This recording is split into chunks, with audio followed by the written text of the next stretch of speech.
Alright, let's dive right into checking out the Boox Tab Mini C. This is the little sibling of the Boox Tab Ultra C. Same color ink technology, just shrunk down to 7.8 inches. Handy if you're not into carrying around a big 10.3-inch ink tablet, but still want to have the benefits of getting a color e-ink screen with Android. So let's check out what this latest Boox Color e-ink tablet offers. Looking at it, the design is really similar to the Boox Nova Air C. Only difference up front is they've ditched the Boox logo at the bottom. Personally, I think it makes it look much cleaner. Interestingly, there isn't a Boox logo anywhere on the device actually. Bezel size is the same of what we've seen with the Nova Air C, slimmer on the sides and a bit wider at the top and bottom. But the Tab Mini C is noticeably thicker than other 8-inch devices, probably because they've packed in a hefty 5000 mAh battery. The front glass is flush with the bezel, which gives it a modern feel. They've added this raised frame around the glass. Looks like they are thinking about durability for improved scratch and impact resistance. Same as its larger sibling, the front glass is actually pretty scratch resistant to begin with, which is always a nice thing to have, especially in a device this expensive. Even though it's got a metal casing, the Boox Tab Mini C does feel a bit plasticky if I'm completely honest. Officially, Onyx says it weighs 268 grams without the pen, which unfortunately isn't correct. Again, it actually has 310 grams, and that's roughly 16% more. And this isn't the first time a Boox device's specs have been off. Remember the Boox Tab Ultra? That was 20 grams heavier than advertised. While the weight itself isn't a big deal to me, it'd be nice if they could get the facts straight. As a customer, I want to know the correct specs before the purchase and not after. As I said, the weight itself is okay in by itself because it makes the Boox Tab Mini C feel really solid and sturdy. It actually feels more solid than the Boox Tab Ultra and Boox Tab Ultra C and doesn't creak or crack when gripping it more firmly. Well done, Boox, but don't be fooled. 310 grams is still pretty heavy, and while I don't think it's outrageously heavy, I do think it's on the upper end of what is acceptable for an 8-inch ink device. What's under the hood?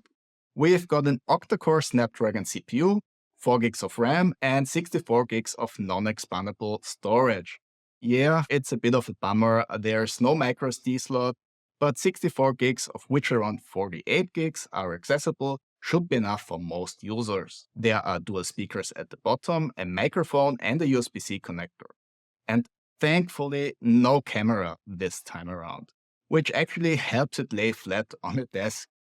No wobbling, unlike with the Boox Tab Ultra series. The Tab Mini C also comes with a pen for note-taking, but it's the cheaper model, and yeah, it feels a bit cheap. No eraser either, which can be a pain. The pen attachment is a bit looser than on the 10-inch Boox Ultra models, probably because of the rounded edges of the tablet. Writing with the pen is pretty good though, with about 20 milliseconds of latency, so it feels natural. Although the tablet is a touch hefty, its size is obviously smaller than the 10.3-inch devices, which makes it a comfortable hold during note-taking. The writing feel is on par with other Boox Tab devices, which means it's smoother compared to the Remarkable 2 or Kindle Scribe. This is because it doesn't have a paper-like texture on the display.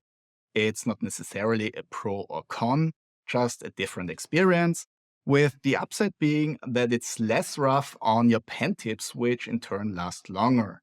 So even though I complained about the weight, it's still noticeably lighter than the 10.3-inch models, making the Boox Tab Mini C the better handheld note-taking device in my opinion. Let's talk about the display.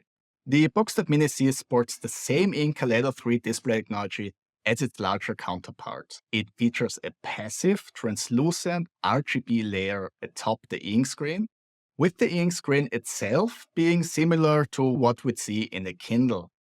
The ink screen, in conjunction with the passive RGB layer, is responsible for color rendition. The screen darkens specific subpixels, blocking light from being reflected, and the subpixels that aren't darkened are visible to the naked eye. For instance, when the red and green subpixels are blocked, the image appears blue. For this to work, the ink screen requires a higher resolution than the RGB layer, so its pixels can block the RGB layer on a subpixel level. This results in two distinct resolutions within one device: 150 ppi for the color layer and 300 ppi for the ink screen. However, the additional layer darkens the overall appearance of the display. Without the built-in front light, the screen appears notably darker compared to a standard grayscale ink color display like you'd find in a Kindle Paperwhite. Some users have expressed their disappointment regarding this in the comments of my Boox Tab Ultra C review, and I get where they're coming from. Without the front light, it does feel a tad dark for indoor use. It's not entirely off-putting, but it does affect comfort to a certain extent. That said, I typically use the front light with all my ink devices because I simply find it more comfortable. Therefore, for me, this isn't a major concern. With the front light switched on, the Boox Tab Mini C's readability is top-notch, and even more so than the Boox Tab Ultra C due to its brighter display. The 50% resolution boost compared to older ink Kaleido screens with 100 ppi also improves the visual appearance of the Boox Tab Mini C. You can still notice the RGB subpixels, but they result in a more grainy appearance rather than the shimmering pixelated look of older Kaleido screens. This makes it a pleasing experience to read regular black and white text, and the RGB layer is less noticeable overall. What's also great about this display is its gorgeous contrast levels when using the built-in front light. It really looks awesome. I'd say it's on par with the best ink color 1200 screens in that regard. The slight grain from the RGB layer is the only minor downside. But readability is absolutely great when turning up the front light. No complaints here. And speaking of the front light, that's also incredible. The screen is lit so evenly, it's hard to tell where the LEDs are located. There isn't any significant brightness gradient visible to the naked eye, which makes this one of the most uniform front lights in this size segment. Oh, and the LEDs are located at the top of the screen in case you're wondering. When it comes to color reproduction, the Boox Tab Mini C is very similar to the Boox Tab Ultra C. However, the brighter LEDs make the colors seem more saturated when both devices are at the maximum brightness levels. But even when not using the front light, the Boox Tab Mini C seems to be a bit more saturated, but not by much. Like other ink Kaleido 3 displays, the Boox Tab Mini C's colors can look washed out and less vibrant compared to an iPad or a similar LCD tablet. But still, having colors is a real game changer, transforming the user experience significantly compared to a grayscale ink device. The color accents throughout the user interface make the experience simply more enjoyable. Viewing magazines, comics, or mangas is even better. I only truly realized the value of having colors on ink when I switched to the Boox Tab Ultra C, and the Boox Tab Mini C provides the same positive experience. However, it's not all sunshine and roses. Ghosting can still be an issue with the latest ink Kaleido 3 devices, and as a result, also with the Boox Tab Mini C. Even for static text in a typical ebook, ghosting can be a bit more visible than on other e-readers. It's not incredibly obvious, but I feel like it's a bit more pronounced than on black and white ink harder models. Generally, you can reduce it with adjusting the refresh settings though.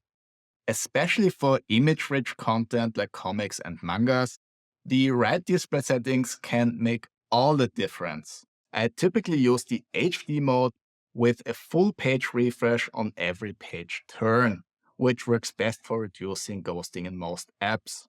For some apps, the Regal mode is the better choice though. This one provides a high quality viewing experience but refreshes more consistently, reducing ghosting in the process. And thanks to the fast screen refresh, I don't find the typical ink flickering to be a problem. For dynamic content, I mostly use the ultra-fast refresh mode, which is even suitable for videos, although ghosting can definitely be noticeable. But whether it's an issue depends on your personal preference and the content itself. In comparison to older Kaleido generations, don't anticipate many improvements in regard to ghosting, even with the ultra-fast display mode. Using Android 11, the Boox Tab Mini C may not use the latest version, but that's typical for ink devices currently. This version is still modern enough to support almost all Android apps, and we'll be discussing that in a moment. Historically, Boox hasn't shown a pattern of upgrading the Android version during the device's lifespan, and it's likely the same case with the Tab Mini C. The user interface optimized for e-ink screens has high contrast borders for most elements, making readability easy. And the Kaleido screen also allows the incorporation of color into the UI, which is a refreshing change. The tablet, however, can pose some initial challenges in usability despite being powered by Android 11. The learning curve is steep and could require some time getting used to, especially for users transitioning from a regular Android tablet or iPad. One small issue that also falls in the same category is that the touchscreen sometimes doesn't respond to input as reliably as the Boox Tab Ultra C.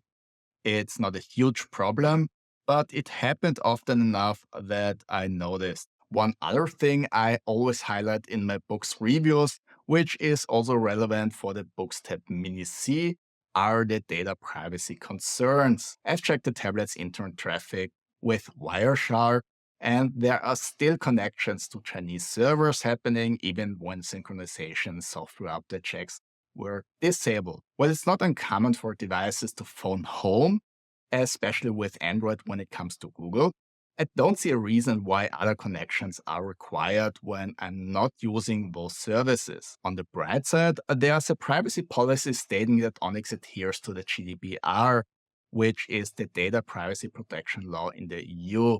So that at least gives me a little bit of peace of mind. Let's have a quick look at the Notetaking App. It's loaded with pretty much all the features you could want.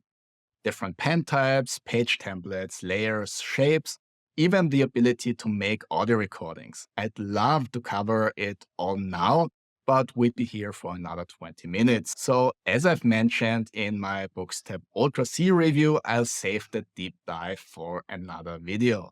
Make sure to subscribe so you don't miss out.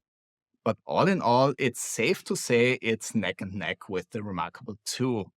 But it falls a bit short on ease of use because the user interface of the Remarkable feels more polished. It also supports color note taking, but I must say, however, that the colors might appear a bit dull, with certain shades like navy blue appearing way too dark. But having said that, having colors is still a big step up for e-paper note-taking. Same as every Boox tablet, the Tab Mini C shines when it comes to handling PDF files, offering unparalleled options among e-ink devices. The software has extensive features for PDF handling, with column modes being exceptionally useful for academic literature and magazines. Annotating directly on PDF pages works without needing file conversions. Simply transfer your PDFs to the device and start annotating. It's that simple. Comic and manga enthusiasts will also enjoy the Boox Tab Mini C, in my opinion, because depending on the file type, you'll have similar viewing options. Despite the colors not being as vibrant as an iPad's, the color reproduction and viewing experience remain superior compared to black and white ink devices, making it a great e-paper device for reading those contents. But keep in mind that the 7.8-inch screen is comparatively small and can be a limiting factor when reading large format files, even with the great software modes. But turning the Boox Tab Mini C into landscape can help if contents are too small in portrait mode. Beyond PDFs, comics, and mangas, you can also read regular books, of course, with various text formatting options. A dictionary function is also available, but it requires initial setup. Chinese and English translation dictionaries are directly downloadable from the device, while others require sourcing externally. Online translation services can be used for single words or chunks of text.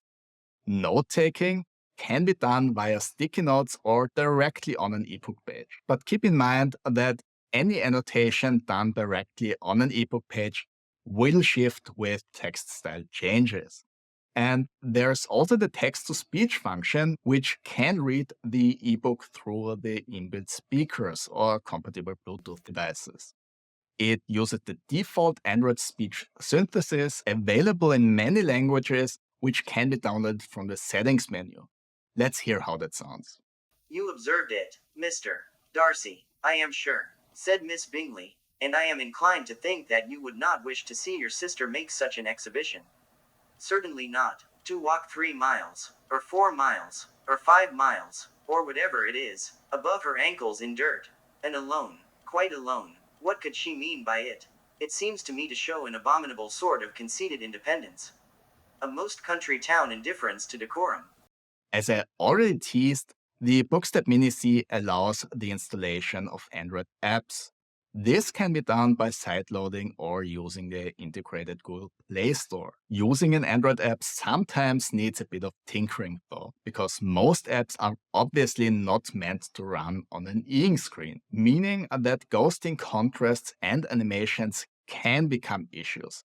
But thankfully, Boox has implemented so many display options that in the end, I've always managed to run any app to my satisfaction. And to be fair, most of the time apps work just fine without having to do many adaptations at all. Contrary to common belief that ink is slow and offers extended battery life, the Boox Tab Mini C contradicts both. While the screen can be incredibly fast when required, battery life does take a hit. Even when using mostly static content in HD mode, the battery can be drained within a few days. Don't expect its battery life to exceed that of an iPad Pro or your average Android tablet. If you see my Boox Tab Ultra C review, then you pretty much already know what's my conclusion of the Boox Tab Mini C. The Kaleido 3 screen is absolutely gorgeous. It's such a big step up from the previous Kaleido generations that it really is a game changer. And the brighter front light makes color reproduction even better than on the already good Boox Tab Ultra C. The build quality is also great, although I'm still annoyed by the fact that the weight is off by that much. And not to forget on the plus side, the extensive software features, especially for PDF files, and also the app expandability options thanks to Android, which altogether make the Boox Tab Mini C a really good device. Although not many, there are still some downsides as well, obviously. The darker screen when not using the front light, the shortish battery life, the potential data privacy issues, the pretty high price, and the fact that despite that, you still only get the cheaper pen option in the box. But having said that, it's definitely still worth taking a closer look because it offers a good compromise between color reproduction, features, and portability, making the Boox Tab Mini C a very unique experience in the e-ink space. I'll do a couple of follow-up videos to take a closer look at different functions and also compare the Boox Tab Mini C to other devices like the Big Migueli, Pocketbook Inkpad Color 2 or Boox Tab Ultra C. So make sure to like and subscribe to not miss those, and also if you found this video helpful. Thanks for your time watching and see you on the next one.